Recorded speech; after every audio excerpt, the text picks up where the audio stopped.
ధరింపచేశారు. అలాగే ఇక్కడ భారభరితమైన ఆత్మకు ప్రతిగా స్తుతి వస్త్రం. అనేక సార్లు మనం కృంగిపోయిన స్థితిలో, మనము అనేకమైన భారములతో ఉన్నప్పుడు ప్రభువారు మనకి స్తుతి వస్త్రంను ధరింపచేశారు. అలాగే ఇంకేమిచ్చారు అని అంటే ఇక్కడ 10వ వచనంలో చెప్తున్నారు, రక్షణను వస్త్రముగా మనకి ధరింపచేశారంట. నీతి అను పైబట్టను మనకు ధరింపచేశాడు. సో మనం ఈ యొక్క పండగ సీజన్లో కొనుక్కునే వస్త్రాల కంటే ప్రభువారు ఇచ్చినవి కాస్ట్లీయెస్ట్ అనమాట. అంటే అత్యంత విలువగలవి, వెలగలవి అనమాట. ఎందువల్ల మనకు వచ్చింది అంటే ఆయన చేసిన బలియాగం ద్వారా ఇవన్నీ కూడా మనకి ఉచితంగా వచ్చాయి. సో ఉచితంగా వచ్చాయి అని అంటే అవి చీప్ వస్తువులని కాదు, అవి చాలా విలువైనవి. వాటిని కాపాడుకోవాల్సిన బాధ్యత మన మీద ఉన్నదని ప్రభువారు గుర్తు చేస్తున్నారు. ఎంతవరకు మనకిచ్చిన ఈ వస్త్రాలను మనం కాపాడుకోవాలంటే ఆయన మనలను పిలిచేంత వరకైనా, లేకపోతే ఆయన వచ్చేంత వరకైనా మనము ప్రభువారు మనకిచ్చిన వస్త్రాలను మనం కాపాడుకోవాలి అని చెప్తున్నారు. సో మనము బట్టలు ఎప్పుడెప్పుడు ఉతుకుతామంటే ప్రతిరోజు కూడా మనం ఏం చేస్తాం, బట్టలు అనేది ఉతుకుతూ ఉంటాం. సో ఈ నెల ఉతికాం కాబట్టి ఇవి మళ్ళీ ఉతకక్కర్లేదు అని అనుకోం. ఎందుకనంటే మనము బయటకు వెళ్ళాము అని అంటే ఇంట్లో ఉన్నా సరే మన బట్టలు ఏమవుతూ ఉంటాయంటే మురికి అవుతూ ఉంటాయి అన్నమాట. సో దాన్ని మనం ఏం చేస్తాము, మనకి స్కిన్ ఇన్ఫెక్షన్స్ రాకుండా మనం కూడా చక్కగా ఉండడానికి బట్టలు ఎప్పటికప్పుడు క్లీన్గా మనం చేసుకుంటూ ఉంటాం. అలాగే ఆత్మీయ వస్త్రాలను కూడా ఏం చేసుకోవాలి అని చెప్తున్నారంటే ప్రభువారు ఎప్పటికప్పుడు శుభ్రపరచుకోవాలంట. ఎందుకనంటే ఏ విధంగా మనం వేసుకొని ఈ పై వస్త్రాలు అనేవి మాలిన్యం అవుతూ ఉంటాయో మన ఆత్మీయ వస్త్రాలు కూడా ఏమవుతూ ఉంటాయంటే మలినం అవుతూ ఉంటాయి అన్నమాట. ఎందువల్ల అంటే మనం ఈ పాపలోకంలో ఉన్నాం, పాప శరీరంతో మనం ఉన్నాము కనుక మన వస్త్రాలన్నీ కూడా మలినం అవుతూ ఉంటాయి కనుక దాన్ని మనం ఏం చేసుకోవాలి అంటే ఎప్పటికప్పుడు మనము పరిశుభ్రపరచుకోవాలనేది ప్రభువారు తెలియపరుస్తున్నారు. మనకి లోకంలో డిటర్జెంట్స్ గురించి యాడ్ ఇచ్చేటప్పుడు ఏమంటారంటే మరక మంచిదే అంటారనమాట. ఎందుకంటే అది ఎలాంటి మరకైనా సరే వాళ్ళ డిటర్జెంట్ పోగొట్టగలదు అన్న చెప్పడానికి వాళ్ళు ఏమంటారంటే మరక మంచిదే అంటారు. కానీ ఆత్మీయంగా మరకలు అనేవి మంచివి కాదనమాట. ఎందుకు అనంటే ఎప్పుడైతే మనలో దేవుడు మనకిచ్చిన వస్త్రాల మీద మాలిన్యము, మరకలు అనేవి కనబడతాయో ప్రభువారి దృష్టికి మనం అయోగ్యులముగా ఉంటాం. అపవాది నిందించడానికి మనం అవకాశం ఇచ్చేవారముగా ఉంటాం కనుక మన వస్త్రాలను మనం ఉతుక్కోవాలంట. సాధారణంగా ఇళ్లలో ఎవరో ఒకళ్ళు లేడీస్ ఉతుకుతారు ఇంట్లో వాళ్ళందరి బట్టలు, కానీ ఆత్మీయ వస్త్రాలు ఎవరివి వాళ్ళు ఉతుక్కోవాల్సిందే అనమాట. ఇది ఇంట్లో వాళ్ళు మిగిలిన వాళ్ళు ఎవ్వరూ చేయలేరు. అంటే మనము పరిశుద్ధంగా నీతిగా ఉండాలి అంటే ఎవరికి వాళ్ళు కష్టపడవలసిందే. ఎవరికి వారు దేవుని దగ్గర తమ పాపములను ఒప్పుకొని సరిచేసుకున్నప్పుడే వారి వస్త్రాలు పరిశుద్ధంగా పవిత్రంగా ఉంటాయి అనేది ప్రభువారు తెలియపరుస్తున్నారు. సో ప్రకటన గ్రంథము 3వ అధ్యాయం 4వ వచనం మనం చదువుకున్న దాంట్లో ప్రభువారు వస్త్రాల గురించి ప్రాముఖ్యంగా చెప్తున్నారనమాట. అక్కడ ఏమన్నారు, ఆ సంఘములో తమ వస్త్రములను అపవిత్రపరచుకొనని కొందరు ఉన్నారు అని అంటున్నారు. అంటే ఏం చెప్తున్నారంటే వాళ్ళ వస్త్రాలు, సంఘములో అందరూ కూడా ఎవ్వరూ పర్ఫెక్ట్గా ఉంటారు, కానీ దేవుడు చెప్పిన ఆ యొక్క ఆజ్ఞలను అనుసరించి నడుచుకోవడానికి ప్రయత్నించేవారు ఉంటారు, ప్రయత్నించిన వారు కూడా ఉంటారు. అందుకని స్వయాన యేసుక్రీస్తు వారు ఏం చెప్పారు, గొర్రెలు ఉంటాయి, మేకలు ఉంటాయి అన్నారు. కానీ సెపరేట్ చేసే పని ఎవరిదంటే ప్రభువారిది అనమాట. అలాగే గురుగులు, గోధుమలు ఉంటాయి, సెపరేషన్ ప్రభువారిది, కానీ కలిసి ఎదగనిస్తూ ఉంటారంట. అంటే సంఘములో ఏపుగా అందరం కనిపించవచ్చు ఆత్మీయంగా, కానీ మనం గురుగులా ఉన్నామా, గోధుమలా ఉన్నామా, లేకపోతే గొర్రెమా, లేకపోతే మేకలమా అన్నదే ప్రభువారికి తెలుసు. ఆయన సెపరేట్ చేస్తారు కనుక మనం ఏం చేయాలి అని అంటే గొరుగులకి లాస్ట్లో వచ్చే కాన్సిక్వెన్స్ ఏంటి అంటే వాటిని కూర్చి అగ్నిలో వేసి కాల్చివేస్తారంట. అలాగే మేకల్ని ఏం చేస్తానన్నారు, చీకటిలోనికి ఆయన పంపిస్తానన్నారు. కనుక మనం ఏం చేయాలి అని అంటే మన వస్త్రాలు ఎక్కడ అపవిత్రపరచబడుతున్నాయో వాటిని గుర్తించి సరి చేసుకోవాలనేది ప్రభువారు తెలియపరుస్తున్నారు. సో మనం చదువుకున్నాం ప్రకటన గ్రంథము 3వ అధ్యాయంలో ఏమన్నారు, వారి యొక్క వస్త్రాలు అపవిత్రపరచబడుతున్నాయంట. సో ఏది అపవిత్రపరుస్తుంది అని ఇక్కడ మనం చూస్తే కనుక మనం ముందుగా ఆ సంఘం గురించి చెప్తూ ఏమన్నారు అని అంటే నీ క్రియలు నా ఎదుట సంపూర్ణమైనవిగా కనబడలేదు, నువ్వు చనిపోతున్న స్థితిలో ఉన్నావు అని అంటే అక్కడ వాళ్ళ యొక్క వస్త్రాలు అపవిత్రపరచబడటానికి కారణం ఒకటి మనం ఏం చెప్పుకోవచ్చు అంటే మృత తుల్యమైన క్రియలు అన్నమాట.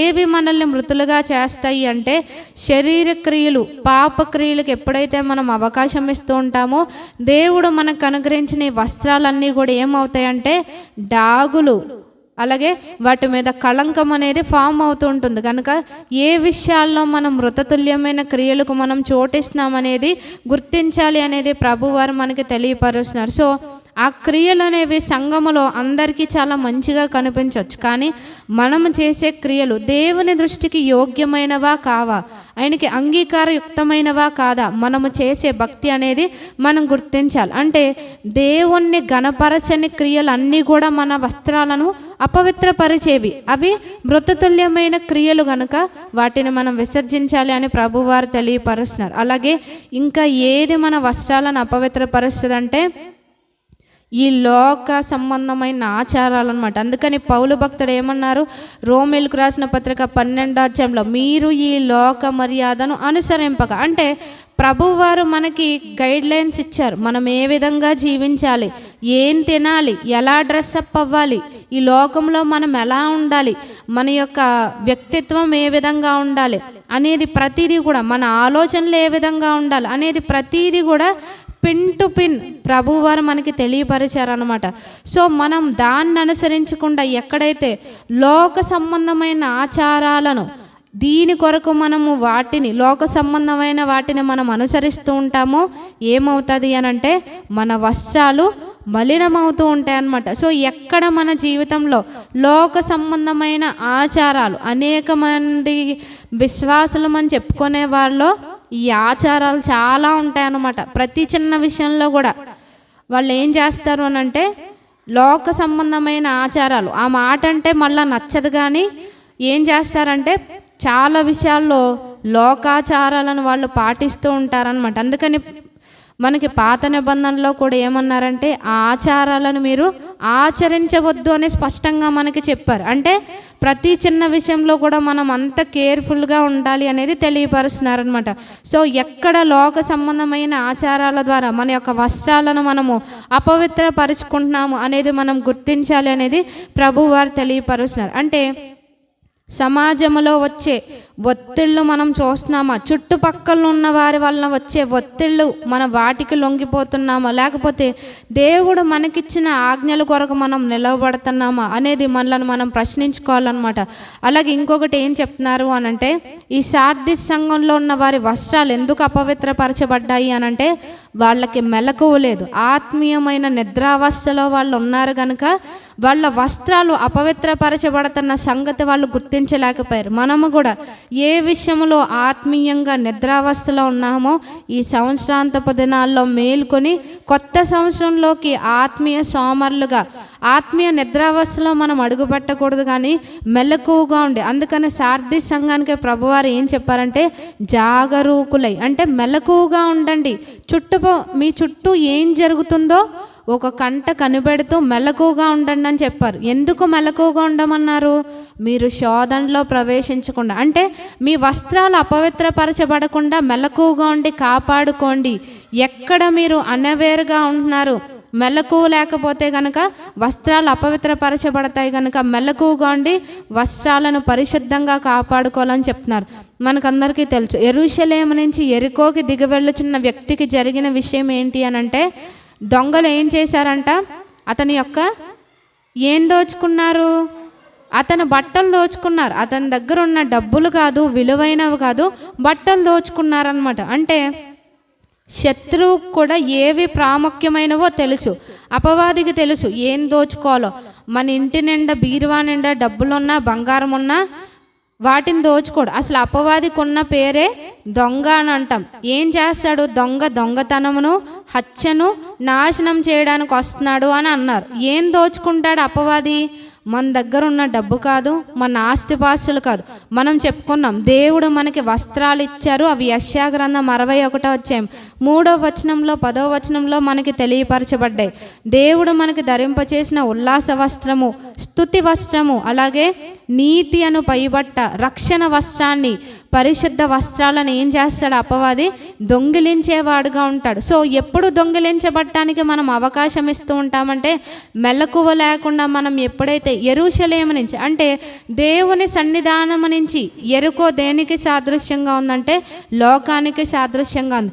లోకములోనికి మనం దిగి వెళ్ళిపోతూ ఉంటాము. అంటే ఆత్మీయంగా ఉన్నతమైన స్థానంలో ఉండవలసిన మనము ఎప్పుడైతే దిగజారిపోతూ కిందకి దిగి వెళ్ళిపోతూ మనం ఉంటూ ఉంటామో, శత్రువు మన యొక్క వస్త్రాలను దోచుకునేవాడుగా ఉంటాడు. కనుక మనం ఏం చేయాలి అని అంటున్నారంటే, మెలకు కలిగి మన వస్త్రాలను కాపాడుకోవాలంట. అదే ప్రకటన గ్రంథంలో కూడా మరి ఒకసారి ప్రభు వారు హెచ్చరికిస్తున్నారు. మనం చూస్తే కనుక ఇదే ప్రకటన గ్రంథము 16వ అధ్యాయము 16వ వచనం మనం చూస్తే, యోహాను రాసిన ప్రకటన గ్రంథము 16వ అధ్యాయము 16వ వచనం.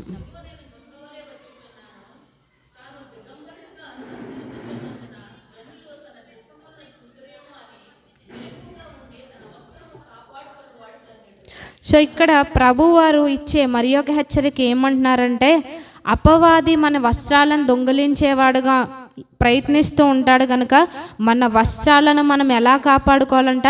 మెలకువగా ఉండి కాపాడుకోవాలంటున్నారు. అంటే ఏది మనల్ని ఆత్మీయమైన నిద్రావస్థలోనికి మనల్ని నడిపిస్తుంది, ఏ క్రియలు మనల్ని ఆత్మీయంగా మెలకువగా లేకుండా చేస్తున్నాయి, జాగరూకులముగా ఉండకుండా మనల్ని చేస్తున్నాయో మనం ఏం చేయాలంట?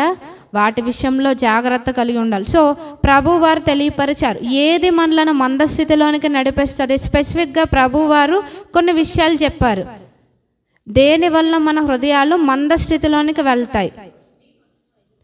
తిండి, మత్తు, ఐహిక విచారాలు మనల్ని ఏం చేస్తాయి? మందస్థితిలోనికి, మెలకువ లేకుండా చేస్తాయి. కనుక వాటిని మనం ఏం చేయాలంటున్నారంటే కంట్రోల్ చేసుకోవాలని. ప్రభువారు ఎక్కడా కూడా తినొద్దు అని చెప్పట్లేదు. ఏమంటున్నారంటే, ప్రభువారు ఇచ్చిన వాగ్దానం కూడా ఏంటి అంటే, మీరు తిని తృప్తి పొంది అన్నారు. అలాగే కడుపారా తిని అని అన్నారు. ప్రభువారి చెయ్యి ఎప్పుడు కూడా మనకి సమృద్ధిని ఇస్తుంది అనమాట. కానీ తిండే ప్రథమంగా బ్రతకూడదు అని చెప్తున్నారు. అందుకని జనులు తినుచు త్రాగుచు అని ఉంది. నోవహు దినాల్లో జరిగినట్టు జరుగుద్ది, లోతు దినాల్లో జరిగినట్టు జరుగుద్ది అని. ప్రజెంట్ మనకి ఎక్కువ ఏ ఛానల్స్ కనిపిస్తాయి అంటే కుకింగ్ ఛానల్స్ ఎక్కువ కనిపిస్తాయి అన్నమాట. భయంకరమైన వంటలన్నీ కూడా మనకి కనిపిస్తుంటాయి. అంటే దేనికి ఎక్కువ ప్రాధాన్యత అంటే తిండి మీద. అంటే మనం ఆరోగ్యంగా ఉండాలి, మనం చక్కగా ప్రార్థించాలి, ఆత్మీయంగా బలపరచబడాలి, మన కుటుంబం కొరకు ప్రార్థనలో పోరాడాలి అని అంటే మనకి శక్తి కావాలి. శక్తి కావాలంటే తినాలి, ఆరోగ్యాన్ని కాపాడుకోవాలి. కానీ మన జీవితంలో తిండే ప్రథమ స్థానంగా ఉండకూడదు. వారి కడుపే వారి దేవుడు అని ప్రభు వారు చెప్తున్నారు కొన్ని చోట్ల. అలాగూ మనం ఉండకూడదు అనేది దేవుడు మనకిచ్చే ఒక హెచ్చరిక. దేనివల్ల మనం మెలకువ కలిగి ఉండలేము అని అంటే తిండిబోతుతనము అనేది ఆత్మీయ జీవితానికి పెద్ద ఆటంకం. కనుక దాన్ని మనం కంట్రోల్ చేసుకోవాలనేది చెప్తున్నారు. అలాగే మత్తు మనం చెప్పుకున్నాం అంటే మత్తు అని అంటే అక్కడ త్రాగుడు అనే కాదు, మనల్ని ఆత్మీయంగా మెలకువగా లేకుండా చేసే ప్రతిదీ కూడా అలాంటి మత్తులోనికే వస్తుంది. అందుకని ఎఫెసీయులకు రాసిన పత్రికలో పౌలు భక్తుడు ఏమన్నారంటే, మద్యముతో మత్తులై ఉండకుడి, దానిలో దుర్వ్యాపారం కలదు, అయితే ఆత్మపూర్ణులై ఉండుడని మనకి ఎఫెసీయులకు రాసిన పత్రిక 5వ అధ్యాయం 15-16 వచనంలో చెప్తున్నారు. అంటే దేవుని విషయాల్లో మనం మెలకువగా లేకుండా చేసే ప్రతిదీ కూడా మద్యముతో అక్కడ సమానం అన్నమాట. మనం కేవలము త్రాగే అలవాటు ఉన్న వారిని మాత్రమే అలా చూస్తాం. విశ్వాసుల్లో కూడా ఇటువంటివి ఉంటాయి. ఏ పాపక్రియల ద్వారా మనం మత్తులమై ఉంటున్నామో దాన్ని మనం విడిచిపెడితేనే మనం మెలకు కలిగి ఉండగలమని చెప్తున్నారు. అలాగే ఇంకొకటి మనం ఏం చెప్పుకున్నాం, ఏది మనలను మందస్థితిలోనికి మెలకు లేకుండా చేసేది అని అంటే ఐహిక విచారాలన్నమాట. అంటే ఎప్పుడూ కూడా శరీర సంబంధమైన వాటి గురించే మనం చింతిస్తూ ఉంటాం అనమాట. అందుకని ప్రభు వారు దానికి కూడా ఏం చెప్పారంటే, ఏమి తిందుమో, ఏమి త్రాగుదమో, ఏమి ధరించుకుందామో అని విచారించవద్దు. మొదట మనం ఏం వెతకాలంట? ఆయన రాజ్యాన్ని, నీతిని మొదట మనం వెతికినప్పుడు మనకి ఏది అవసరమో అవన్నీ కూడా ప్రభువారు దానికి యాడ్ చేస్తూ ఉంటారంట. అంటే ఫస్ట్ ఒకటి ఇచ్చారు, ఇంకా మనం నీతిని, ఆయన రాజ్యాన్ని వెతుకుతూ ఉంటే నెక్స్ట్ మనకి ఏది అవసరమో దాన్ని ప్రభువారు అనుగ్రహించేవారుగా ఉంటారు. ఎప్పుడైతే మనము ఆత్మ సంబంధమైన విషయాల మీద దృష్టి పెట్టకుండా బాహ్య సంబంధమైన విషయాల కొరకే మనం దృష్టి పెట్టినప్పుడు మనము మందస్థితిలోనికి వెళ్ళిపోతాం, మెలకు లేని వారముగా ఉంటాం. అప్పుడు అపవాది ఏం చేస్తాడంట, మన వస్త్రాలను దొంగిలించేవాడుగా ఉంటాడు. సో దేవుని రాకడ పర్యంతం వరకు మనం వీటిని కాపాడుకోవాలి. అంటే వస్త్రం లేకపోయినా ప్రమాదమే, అపవిత్రపరచబడిన ప్రమాదమే అన్నమాట. సో రెండు విషయాల్లోనూ మనం జాగ్రత్తగా ఉండాలి. అది పోకుండా కాపాడుకోవాలి, అది మలినం అవ్వకుండా కూడా మనం కాపాడుకుంటూ ఉండాలనేది ప్రభువారు మనకి తెలియపరుస్తున్నారు. సో అసలు మనం దేవుని యొక్క పెండ్లి కుమార్తెగా, క్రీస్తు యొక్క పెండ్లి కుమార్తెగా, వధువుగా ఉండాలి అని అంటే అక్కడ ఇచ్చిన వస్త్రాల గురించి మనకి ప్రకటన గ్రంథంలో రాయబడింది. నెక్స్ట్ పేజ్లోనే ప్రకటన గ్రంథము 19వ అధ్యాయంలో గొర్రె పిల్ల యొక్క భార్య గురించి చెప్తూ అక్కడ వస్త్రాల గురించే హైలైట్ చేశారనమాట. ప్రకటన గ్రంథము 19వ అధ్యాయము మనకి 7-8 వచనాలు మనకి ఇక్కడ రాయబడ్డాయి.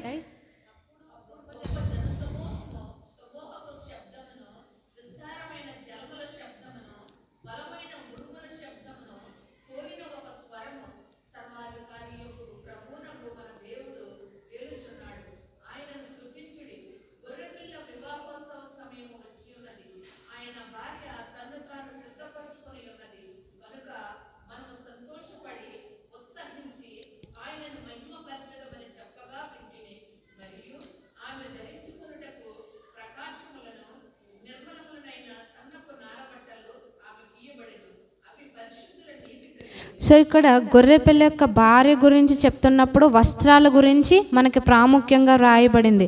సో ఎవరికి వాళ్ళు ఇక్కడ ఏమని ఉంది, భార్య తన్ను తాను సిద్ధపరచుకొని ఉన్నది. అంటే ఎవరి ప్రార్థన వారిదే, ఎవరి పరిశుద్ధత వారిదే, ఎవరి నీతి వారిదే, ఎవరికి వాళ్ళం సిద్ధపరచుకోవాలన్నమాట. ఇంకొకరు ఇక్కడ పెళ్ళిళ్ళలో పెళ్లి కూతుల్ని మేకప్ చేసే వాళ్ళు సిద్ధపరుస్తారు, కానీ ఈ యొక్క గొర్రెపిల్ల పెండ్లి విందుకి ఎవరికి వాళ్ళు సిద్ధపరచుకోవాలని ప్రభువారు తెలియపరుస్తున్నారనమాట. అంటే ఎవరికి వాళ్ళం పరిశుద్ధంగా నీతిలో యథార్థమైన భక్తి కలిగి అని చెప్తున్నారనమాట. అందుకని భక్తి చేయండి అని అనలేదు, నీతియు యథార్థమైన భక్తి కలిగి అనేది ఆ యొక్క డిఫరెన్స్ తెలియపరుస్తున్నారు. ఎందుకంటే మన జీవితంలో అనేక సార్లు మనం చేసే భక్తిలోనే మోసము కపటం ఉంటుంది. మనుషుల దృష్టిలో మనం భక్తి పరులుగా కనబడటం కోసం మనం అనేక సార్లు భక్తి చేస్తూ ఉంటాం. అందుకని పౌలు భక్తుడు ఏమన్నారు, నీతి యథార్థమైన భక్తి కలిగి అని చెప్తున్నారు. సో ఇక్కడ గొర్రె పిల్ల భార్యగా మనం ఉండాలి అని అంటే పరిశుద్ధుల నీతి క్రియలు ఇది ఏమని చెప్తున్నారంటే ఆ యొక్క సన్నపు నారబట్టలు, ప్రకాశములను నిర్మలములైన సన్నపు నారబట్టలు. ఇలాగూ ఎప్పుడు ప్రకాశముగా ఉంటాయంటే మన వస్త్రాలు ఎప్పుడైతే మనము కంటిన్యూస్గా ఉతుక్కుంటూ ఉంటామో అప్పుడు ప్రకాశవంతంగా మన వస్త్రాలు ఉంటాయి. ఇదే ప్రకటన గ్రంథములో కొంతమంది గురించి ప్రభువారు తెలియపరిచారు. ఏం చెప్తున్నారంటే ప్రకటన గ్రంథము మనం 7వ అధ్యాయంలో కూడా, ప్రకటన గ్రంథము 7వ అధ్యాయము 14వ వచనం, దేవుడు మనకిచ్చిన ఆత్మీయ వస్త్రాలను కాపాడుకునే ప్రాముఖ్యత ఎంత గొప్పదో మనకి ఎక్కువ ప్రకటన గ్రంథంలో వ్రాయబడింది. ప్రకటన గ్రంథము 7వ అధ్యాయము 14వ వచనంలో,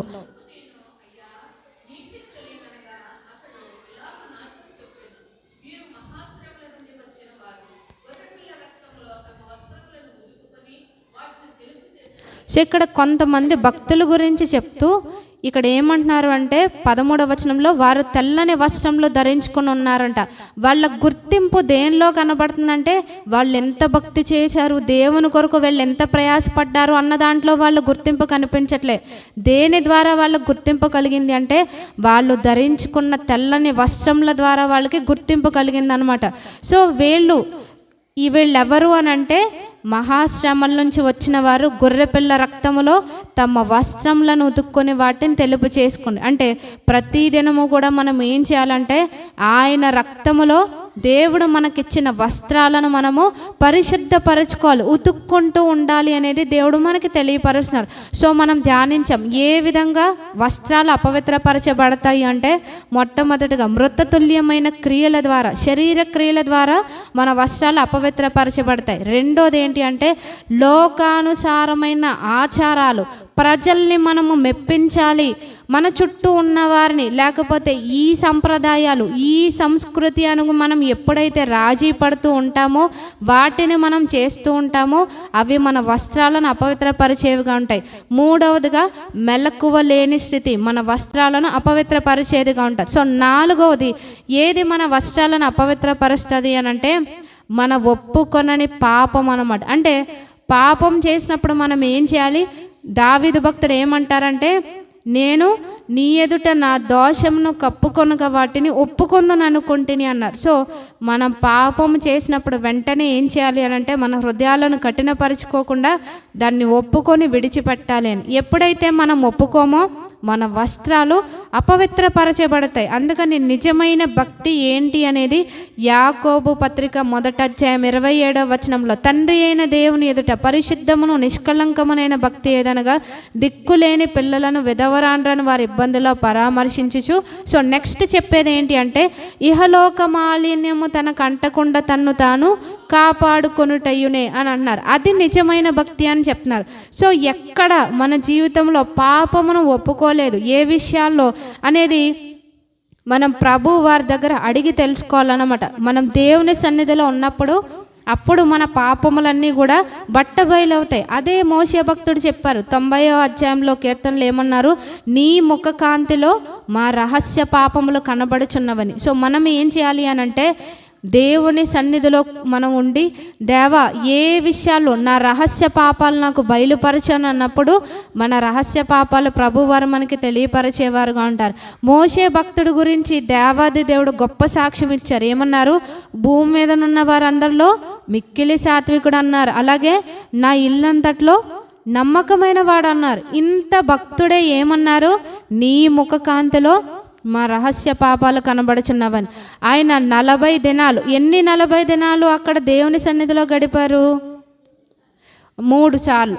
అంటే 3 40 120 దినాలు ఆయన దేవునితో ఉపవాసం ఉండి గడిపారు. ఇంతగా గడిపిన భక్తుడు ఏమన్నారు? ఇంకా రహస్య పాపాల గురించి ఆయన చెప్తూ ఉన్నారు. సో మనము కూడా వ్యక్తిగతంగా దేవునితో సంబంధాన్ని కలిగి ఉన్నప్పుడు మన ప్రతి రహస్య పాపం కూడా ప్రతిది కూడా ప్రభువారు బయలుపరిచేవారుగా ఉంటారు. వాటిని ఏం చేయాలి అంటే ఒప్పుకొని విడిచిపెట్టినప్పుడు మన యొక్క వస్త్రాలు పవిత్రంగా ఉంటాయి అనేది ప్రభువారు మనకి తెలియపరుస్తున్నారు. సో మనం యెషయా గ్రంథము 64వ అధ్యాయం 6వ వచనం కూడా మనం ఒకసారి చూస్తే, యెషయా గ్రంథము 64వ అధ్యాయము 6వ వచనం, మన వాస్తవ స్థితి ఏ విధంగా ఉంది అనేది ఇక్కడ భక్తుడు తెలియపరుస్తున్నారు.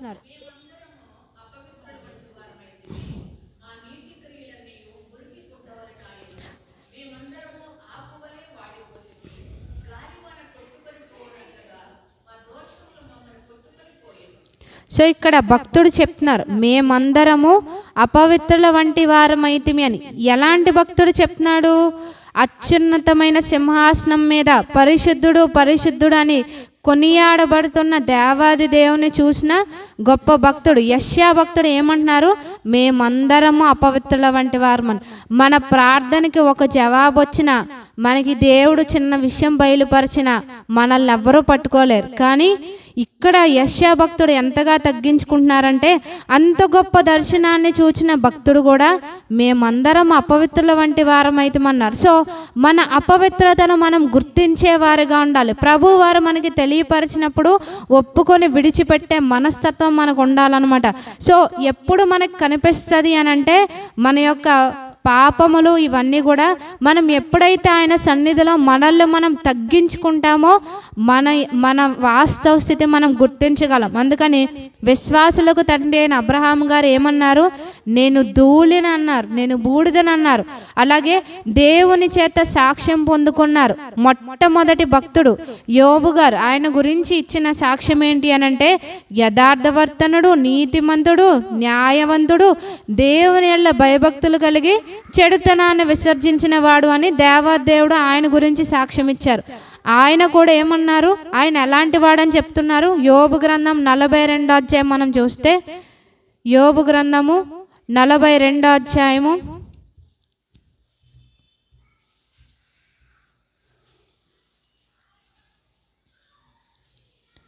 42 6వ వచనం,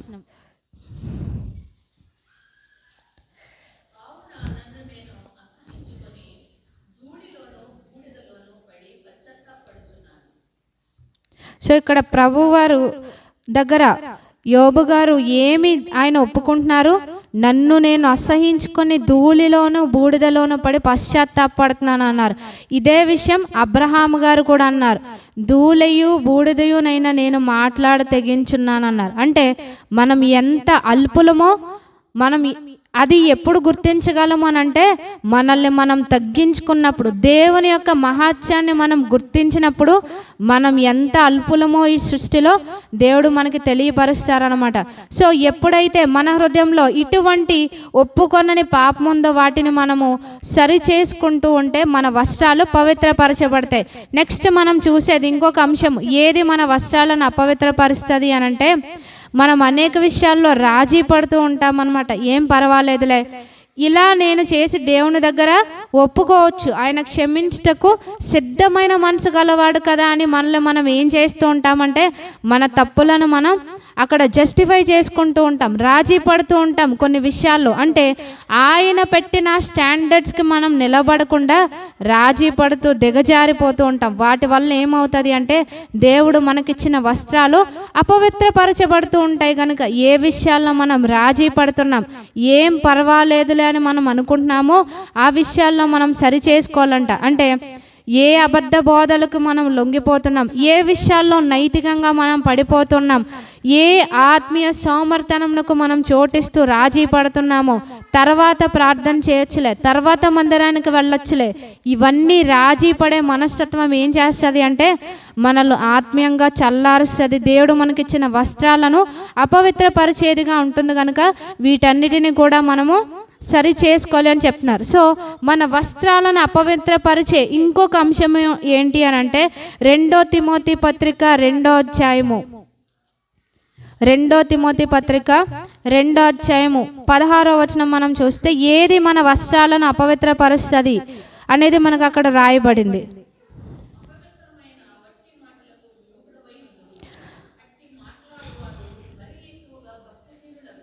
సో మన మాటలు అన్నమాట. అందుకని స్వయాన యేసుక్రీస్తు వారు ఏమన్నారంటే మనం మాట్లాడే వ్యర్థమైన ప్రతి మాటకు కూడా మనం జవాబు చెప్పాలంట. అంటే జడ్జిమెంట్ డే ఎంత పెద్దగా ఉంటుందో, ఎందుకంటే అందరం ప్రతిరోజు వేల మాటలు మాట్లాడతాం, అందులో ఎక్కువ వ్యర్థమైన మాటలే ఉంటూ ఉంటాయి. ఇవేం చేస్తాయంట మన వస్త్రాలను అపవిత్రపరుస్తాయి అని చెప్తున్నారనమాట. అందుకని అపవిత్రమైన వట్టి మాటలకు దూరంగా ఉండాలి. అంటే మనము మాట్లాడకూడదు, ఇలాగ అపవిత్రమైన వట్టి మాటలు అంటే సోద్ అన్నమాట. ఎవరైతే పని పాట లేకుండా ఇలా సోద్ చెప్తూ కాలక్షేపం చేస్తుంటారో వాళ్ళ మాటలకు కూడా మనం దూరంగా ఉండాలంట. అయ్యో వీళ్ళ మాటలు వినకపోతే ఫీల్ అవుతారేమో, మళ్ళీ నాతో ఫ్రెండ్షిప్ చేయరేమో అని అనుకుంటే మనం అపవిత్రపరచబడతాం. కనుక అపవిత్రమైన వట్టి మాటలకు దూరముగా ఉండాలని చెప్తున్నారు. అందుకని యేసుక్రీస్తు వారు ఏమన్నారంటే మన నోటి మాటల వల్లే మనకి తీర్పు ఉంటుందని కూడా చాలా స్పష్టంగా చెప్పారు. కనుక మన వస్త్రాలను అపవిత్రపరిచే వట్టి మాటలకు, అపవిత్రమైనవి, ఇక్కడ 2 విషయాలు చెప్తున్నారు. అపవిత్రమైనవి వట్టి మాటలు అంటే ప్రయోజనము లేని మాటలు అన్నమాట, వ్యర్థమైన మాటలు. కొంతమందికి కొండాలు చెప్పడం చాలా ఇష్టం అన్నమాట. ఇంకా ఉదయం లేచింది మొదలు పడుకునే వరకు ఇతరుల గురించే మాట్లాడుకుంటూ ఉంటారు, వాళ్ళ మీద దృష్టి పెట్టుకోరనమాట. వాళ్ళు ఎలాగా వీళ్ళు ఎలాగా, ఇదే బతుకనమాట. ఎంత విశ్వాసములను మనం చెప్పుకుంటున్నా ఏముంటాయంటే ఇటువంటి అపవిత్రమైన మాటలు అన్నమాట. పక్కోడు గురించే మాటలు, మన దగ్గర లేని వ్యక్తి గురించే మాటలు ఉంటూ ఉంటాయి. వీళ్ళ వస్త్రాలు ఏ విధంగా ఉంటాయి అంటే ఎంత ఎలా ప్రార్థన చేసినా ఎంత భక్తి చేసినా అపవిత్రమైన వస్త్రాలు. సో ప్రభు వారి దృష్టిలో అవి మలినము ఉంటే కనుక మనం దేవుని రాజ్యంలోనికి ప్రవేశించలేం. మనకి అర్హత లేకుండా చేసాం. మనం చెప్పుకున్నాం ఈ వచనంలో, మనం చదువుకున్న ప్రకటన గ్రంథం 3వ అధ్యాయం 4వ వచనంలో వస్త్రాలు అర్హత అని. సో మన వస్త్రాలే మనల్ని అర్హులుగా చేస్తే, లేకపోతే అర్హత లేకుండా చేసేవారుగా ఉంటాయని చెప్పుకున్నాం. అపవిత్రపరచబడితే కనుక మనము అర్హులము కాలేము, ఆయన రాజ్యానికి మనం అర్హులు కాలేము అనేది దేవుడు మనకి తెలియపరుస్తున్నారు. సో ఏ విషయాల్లో కొంతమందికి ఇంకొకటి ఎదుటోళ్ళని బాధపెట్టడం ఒక హాబీ అన్నమాట. అంటే వాళ్ళ మాటల ద్వారా ఏం చేస్తారు అని అంటే ఎదుటోళ్ళని సూటిపోటి మాటలతో బాధిస్తూ ఉంటారు. నాకేం కాదు అని అనుకున్నా అది మనల్ని అపవిత్రపరుస్తుంది అనమాట. సో వాళ్ళు భక్తి పరులమని చెప్పుకుంటారు, కానీ అట్టి మాటలాడువారు మరి ఎక్కువగా భక్తిహీనులగుదురని ఇక్కడ దేవుని వాక్యం స్పష్టంగా చెప్పబడుతుంది. కనుక మన మాటల విషయంలో మనం జాగ్రత్తగా ఉండాలి అనేది దేవుడు మనకి తెలియపరుస్తున్నారు. అలాగే ఇంకొకటి ఏమని చెప్తున్నారు అనంటే, మనం ఆల్రెడీ చదువుకున్నాం యెషయా గ్రంథం 64వ వచనంలో 6వ వచనంలో మన నీతి క్రియలని చెప్తున్నారు. అంటే ఫలానా విషయంలో నేను బాగానే ఉన్నానని మనల్ని మనం సమర్థించుకుంటూ ఉంటాం, కానీ మన నీతి దేవుని దృష్టిలో ఏ విధంగా ఉంది అని అంటున్నారు, మురికి గొడ్డల్లా ఉందంట. మన నీతి కాదు, స్వనీతి ఉండకూడదని చెప్తున్నారు. అందుకని ఏముండాలి అంటే ఆయనే మనకు నీతి అంట. ఆయన్ను మనం ధరించుకోవాలి. ఎప్పుడైతే ఆయన చెప్పిన ఆజ్ఞలు మనం అనుసరిస్తూ ఉంటామో అప్పుడు మనకి నిజమైన నీతి కలుగుద్ది. ఏది నిజమైన నీతి మనకి ఇస్తూ ఉంటుందంటే, మనం ద్వితీయోపదేశకాండం చూస్తే కనుక ద్వితీయోపదేశకాండము 6వ అధ్యాయము 25వ వచనం, ఏది నిజమైన నీతి అనేది ప్రభువారు ఇక్కడ తెలియపరుస్తున్నారు. ద్వితీయోపదేశకాండం 6వ అధ్యాయం 25వ వచనం, మన దేవుడైన యెహోవా మనకు ఆజ్ఞాపించినట్లు ఆయన సన్నిధిని ఈ సమస్తమైన ఆజ్ఞలను అనుసరించి మనము నడుచుకున్నప్పుడు మనకు నీతి కలుగును. అంటే మన ప్రిన్సిపల్స్ని మనం ఫాలో అయినప్పుడు మనకి నీతి రాదు, కానీ ఆయన సమస్తమైన ఆజ్ఞలను చెప్తున్నారు. కొన్ని ఆజ్ఞలు కాదు, అంటే మనకి నచ్చిన ఆజ్ఞలు మనం చేసి మనకి చెయ్యలేనివి కష్టంగా అనిపించినవి మనం వదిలేస్తే మనకి నీతి రాదు. అందుకని స్పష్టంగా ఏం చెప్తున్నారు, సమస్తమైన ఆజ్ఞలను అనుసరించి మనం నడుచుకుంటే కనుక నీతి కలుగుద్ది అని అంటున్నారు. ఇంకెప్పుడు నీతి కలుగుద్ది అంటే, మన పాపములను మనం ఒప్పుకున్నప్పుడు, అది ఫిల్ ఇన్ ద బ్లాంక్స్లో ఇది ఇస్తే కనుక ఏం రాస్తాం మనం, మన పాపములను మనం ఒప్పుకునేలా ఆయన నమ్మదగిన వాడును నీతిమంతుడు కనుక ఆయన మన పాపములను క్షమించి సమస్త దుర్నీతి నుంచి, అంటే మనలో ఉన్న స్వనీతి దుర్నీతి పోవాలి అంటే సమస్తమైన ఆజ్ఞలను అనుసరించాలి. మన పాపమును నిజాయితీగా ఒప్పుకున్నప్పుడు ఆయన దుర్నీతి నుంచి పవిత్రపరిచేవారుగా ఉంటారు. అంటే అప్పుడు మన వస్త్రాలు ప్రకాశంగా నిర్మలంగా ఉంటాయి అనేది దేవుడు మనకి తెలియపరుస్తున్నారు. సో ఇంతవరకు వేటి ద్వారా మన వస్త్రాలు అపవిత్రపరచబడతాయో మనం చెప్పుకున్నాం. అపవిత్రపరచబడిన ఒక వ్యక్తి గురించి ఒకే ఒక ఎగ్జాంపుల్ మనం చూస్తాం. జకర్యా గ్రంథము 3వ అధ్యాయంలో మనం చూస్తే, జకర్యా గ్రంథము 3వ అధ్యాయము పేజ్ నెంబర్ 778 మొదటి నుంచి చూస్తే గనక, మరియు యెహోవా దూత ఎదుట ప్రధాన యాజకుడినైన యెహోషువ నిలవబట్టయు సాతాను ఫిర్యాది అతని కుడిపార్శ్వంన నిలవబట్టయు అతను నాకు కనుపరచెను. 2వ వచనం, సాతాను యెహోవా నిన్ను గద్దించును, యెరూషలేము కోరుకొని యెహోవా నిన్ను గద్దించును, ఇతడు అగ్నిలో నుండి తీసిన కొరవ్వలనే ఉన్నాడు కదా అని యెహోవా దూత సాతాను తానెను. 3వ వచనం, యెహోషువ మలిన వస్త్రంలో ధరించిన వాడై దూత సముఖములో నిలవబడి ఉండగా. 4వ వచనం, దూత దగ్గర నిలిచున్న వారిని పిలిచి ఇతని మైల బట్టలు తీసివేయడని ఆజ్ఞాపించి, నేను నీ దోషమును పరిహరించి ప్రశస్తమైన వస్త్రములతో నిన్ను అలంకరించుచున్నాను అని సెలవిచ్చాను. అలాగే 5వ వచనం, అతని తల మీద తెల్లని పాగా పెట్టించుడని నేను మనవి చేయగా వారు అతని తల మీద తెల్లని పాగా పెట్టి వస్త్రములతో అతన్ని అలంకరించారు. యెహోవా దూత దగ్గర నిలుచుండాను. ఇక్కడ మనకు కనిపించే వ్యక్తి ఎవరంటే యెహోషువ గారు. ఈయన ఎవరు అంటే ప్రధాన యాజకుడు అంట. ప్రధాన యాజకుడి వస్త్రాలు ఏ విధంగా ఉండాలి అనేది మనకి నిర్గమాకాండంలో తెలియపరచబడింది. వాళ్ళు పాలెంలోనికి పరిశుద్ధ స్థలంలోనికి వెళ్ళాలి అని అంటే స్నానం చేయాలి. వాళ్ళు బట్టలు తుక్కోమని ఎక్కువగా ఏ గ్రంథంలో ఉంటుంది చెప్పండి? బట్టలు ఉతుక్కొని అనే ఎక్కువగా ఒక గ్రంథంలో వ్రాయబడింది, లేవీకాండంలో అనమాట. ఎక్కువ సార్లు బట్టలు ఉతుక్కోవాలన్నమాట. అక్కడ అపవిత్రపరచబడిన వ్యక్తి పక్కన కూర్చున్నా బట్టలు ఉతుక్కోవాలి. అయ్యే రూల్స్ ఇప్పుడు మనకు ఉంటే కనుక చర్చికి ఎవ్వరూ రాం, అందరూ బట్టలు ఉతుక్కోవాలన్నమాట. అంత ప్రతిదానికి కూడా అనమాట. అక్కడ ఏం చెప్పారు, బట్టలు ఉతుక్కొని అనేది ఎక్కువగా మనకి వ్రాయబడింది. సో ఇక్కడ మనం యెహోషువ గారి గురించి చూస్తున్నాం. ఈయన ప్రధాన యాజకుడు, కానీ ఈయన వస్త్రాలు ఏ విధంగా ఉన్నాయంట, మలినమైనవి అంట. అంటే ఇవి మనకి ఏ విధంగా సాదృశ్యంగా ఉన్నాయి, మనకి ఏ విధంగా సూట్ అవుతుంది అంటే ఈ వాక్యం, దేవుడు మనల్ని ఏ విధంగా చేశారు, రాజులైన యాజక సమూహంగా చేశారు. ప్రతి ఒక్కరు కూడా ఇక్కడ ఉన్న చిన్నవాళ్ళు మొదలుకొని పెద్దవాళ్ళ వరకు కూడా రాజులైన యాజక సమూహమే. ఎవరైతే ఆయన రక్తములో కడగబడ్డారో ప్రతి ఒక్కరు కూడా రాజులైన యాజక సమూహం. కానీ ఈ విధంగా ఉన్న వ్యక్తి యొక్క వస్త్రాలు మలినంగా ఉన్నాయంట. సో మలినంగా ఉన్నప్పుడు ఎవరు ఆయన్ని ఇక్కడ ఫిర్యాదుగా ఉన్నారు? సాతాను. అంటే మన వస్త్రాలు మలినం అవుతున్నప్పుడు మన గురించి ఎవరు కంప్లైంట్ ఇస్తూ ఉంటారు? సాతాను మన గురించి చెప్తూ ఉంటాడు అనమాట. మనం ఎంత భక్తి చేసినా ఇదిగో వీళ్ళు ఎలా ఉన్నారు అని అంటారు. జనరల్గా ఇక్కడ మనం మైల బట్టలను చూస్తాం. అంటే లోకంలో మనం ఎవరైనా చనిపోతే బాబోయ్ వాళ్ళ దగ్గరికి వెళ్తే మైలు అనుకుంటాం. దేవుని దృష్టిలో అది కాదనమాట. మనం ఇందాక చెప్పుకున్న ఒక పాయింట్లో మనం దీన్ని యాడ్ చేసుకోవచ్చు. లోకాచారాలు అంటే దేవుని వాక్యం ఏం చెప్తుంది? దుఃఖించే వారితో దుఃఖించండి, ఎవరైతే చనిపోయారో వాళ్ళ ఇంటికి వెళ్ళి మీరు ప్రలాపించండి అని దేవుని వాక్యం చెప్తే, అమ్మో ఆ చచ్చిపోయినోడు మనల్ని ముట్టుకుంటాడేమో, ఈ వేళ్ళని దగ్గరికి వెళ్తే మనకి మైలు అంటుకుంటుందేమో అని చాలామంది విశ్వాసులు అనుకుంటారనమాట. మిగిలిన వాళ్ళ సంగతి మనకు అనవసరం.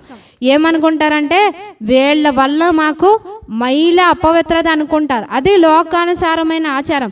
అంటే నీకు ఫలానా వ్యక్తి దుఃఖపడుతున్నాడు, దేవుని స్వరూపములో సృష్టించబడిన వ్యక్తి దుఃఖములో బాధలో ఉన్నాడన్న కన్సర్న్ లేదు, కానీ మైలు అంటుకుంటుంది. అంటే నువ్వు లోకానుసారంగా జీవిస్తే కనుక నీ యొక్క బట్టలు అపవిత్రపరచబడతాయని ప్రభువు వారు తెలియపరుస్తున్నారు. అసలు మైలు ఏంటి అంటే దేవునికి విరోధమైన పాపక్రియలు చేసినప్పుడే నిజమైన మైల. ఎప్పుడు మైలు అంటుకుంటుంది? మృతతుల్యమైన క్రియలు చేస్తే కనుక దేవుడు మనకిచ్చిన వస్త్రాలకు ఈ మైలు అంటుకుంటుంది. కనుక మనం ఏం చేయాలి? ఎప్పటికప్పుడు తొలగించుకోవాలి. మలిన వస్త్రాలతో మనం ఉంటే సాతాను మనకి విరోధిగా ఫిర్యాది అయి ఉంటాడనమాట. మన ప్రార్థనలకు జవాబు రాదు. మనం ఏం చేసినా అందులో వర్ధిల్లడం అనేది జరగదు. కనుక ఇక్కడ చూస్తున్నాం, మలిన వస్త్రాలు ఉంటే సాతానే ఫిర్యాదిగా ఉంటాడు. కనుక ఎప్పటికప్పుడు మనం వాటిని సరి చేసుకోవాలి అని ప్రభువారు మనకి తెలియపరుస్తున్నారు.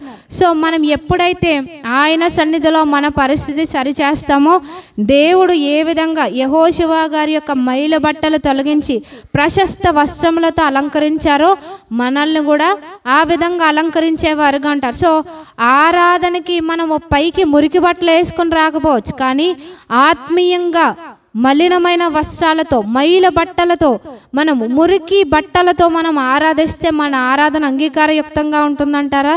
ఉండదు. అందుకని ఇశ్రాయేలీలతో మాట్లాడాలనుకున్నప్పుడు ప్రభువారు మోషే గారికి ఒక ఆజ్ఞనిచ్చారు. వాళ్ళంతా కూడా 3వ దినానికి బట్టలు తుక్కొని వాళ్ళు రెడీగా ఉండాలన్నారు. అంటే ప్రభువారు ఎక్కడా కూడా ఆ యొక్క డర్టీనెస్ ఆయన ఒప్పుకోలేదన్నమాట. అంటే మన హృదయం ఏ విధంగా ఉండాలంటున్నారు? ఆయన సన్నిధానంలోకి వచ్చాము అని అంటే క్లీన్ చేసుకొని మనం రావాలి. కానీ ఇక్కడ మనకి ఇంకొక అవకాశం ఇచ్చారు. మనం ఆరాధించాలి అని అంటే మన హృదయాలను, దేవుడు మనకిచ్చిన ఆత్మీయ వస్త్రాలను మనము సరి చేసుకోవాలి, ఉతుక్కొని పరిశుద్ధపరచుకోవాలి అని ప్రభువారు మనకి తెలియపరుస్తున్నారు. సో ఏది మన వస్త్రాలను పరిశుభ్రపరుస్తుంది అంటే మొట్టమొదటిగా చెప్పుకున్నాం, గొర్రెపిల్ల రక్తము మన వస్త్రాలను పరిశుద్ధపరుస్తుంది అని. అందుకని హెబ్రీలకు రాసిన పత్రిక 9వ అధ్యాయం 14వ వచనంలో కూడా ఏమన్నారంటే, నిర్జీవ క్రియలను విడిచి జీవము గల దేవుని సేవించుటకు క్రీస్తు యొక్క రక్తము మీ మనస్సాక్షిని ఎంతో ఎక్కువగా శుద్ధి చేయను. సో మన మనస్సాక్షికి అంటుకున్న కళంకము తొలగించబడాలి అని అంటే యేసుక్రీస్తు వారి రక్తమే మనలను పరిశుద్ధపరిచేదిగా ఉంటుంది. అలాగే ప్రభువారు ఈ దినాన మనకిచ్చే ఆహ్వానం ఏంటి అని అంటే, యెషయా గ్రంథము 1వ అధ్యాయము, మన వస్త్రాలు మలినంగా ఉన్నాయి, కళంకంతో నిండిపోయిన వస్త్రాలు కలిగి ఉన్నాం కనుక ప్రభువారు మనల్ని దగ్గరకు రావద్దని చెప్పట్లేదు. ఆయన మనకిచ్చే ఆహ్వానం ఏంటి అని అంటే, యెషయా గ్రంథము 1వ అధ్యాయము 18వ వచనం మనం చూస్తే,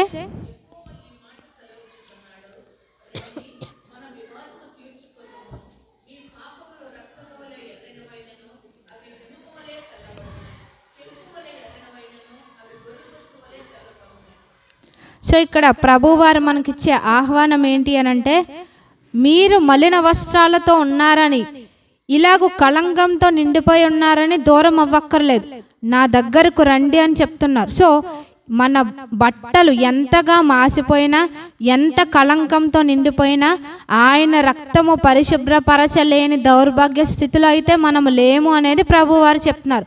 మనకందరికీ తెలుసు, తప్పిపోయిన కుమారుడు దుర్వ్యాపారంతో ఆస్తినంతా పాడు చేశాడు, వదిలి వెళ్ళిపోయాడు. కానీ మరలా వచ్చినప్పుడు వాళ్ళ నాన్న ఏం చేశాడు? ప్రశస్త వస్త్రాలు ధరింపజేశాడంట. అంటే ఎవ్వరం కూడా ఆయనకి దూరం అవ్వక్కర్లేదు. ఈ వారంలో అనేక విషయాల్లో మన వస్త్రాలను మనం మలినపరుచుకున్నా మరలా ఏమంటున్నారు? రండి మన వివాదం తీర్చుకుందాం, మీ పాపాలు ఎంత ఎర్రనివిగా ఉన్నా అవి హిమము వలె నేను తెల్లనుగా చేస్తానని అంటున్నారు. ప్రభు వారు మనలను పరిశుద్ధపరుస్తాను, పవిత్రపరుస్తాననే వాగ్దానం ఇచ్చారు. సో మనం చేయవలసింది ఏంటి అని అంటే, మొట్టమొదటిగా మన వాస్తవ స్థితిని మనం ఒప్పుకోవాలి. ఒప్పుకోకపోతే కనుక అది మన వస్త్రాలను అపవిత్రపరుస్తుంది.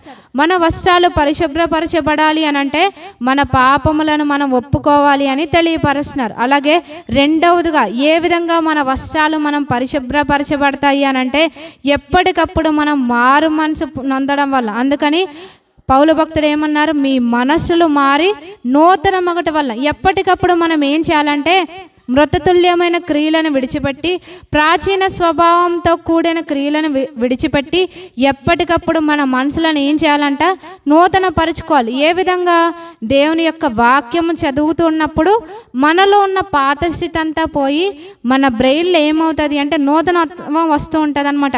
మనం ఎక్కువగా దేని గురించి ఆలోచిస్తూ ఉంటామో మన బ్రెయిన్లో అదొక రోడ్లా ఫామ్ అవుతుందంట. అంటే అది నార్మల్లే అనేది. సో దాన్ని మనము ఏం చేయాలి అంటే, మనం దాన్ని బ్రేక్ చేయాలన్నమాట.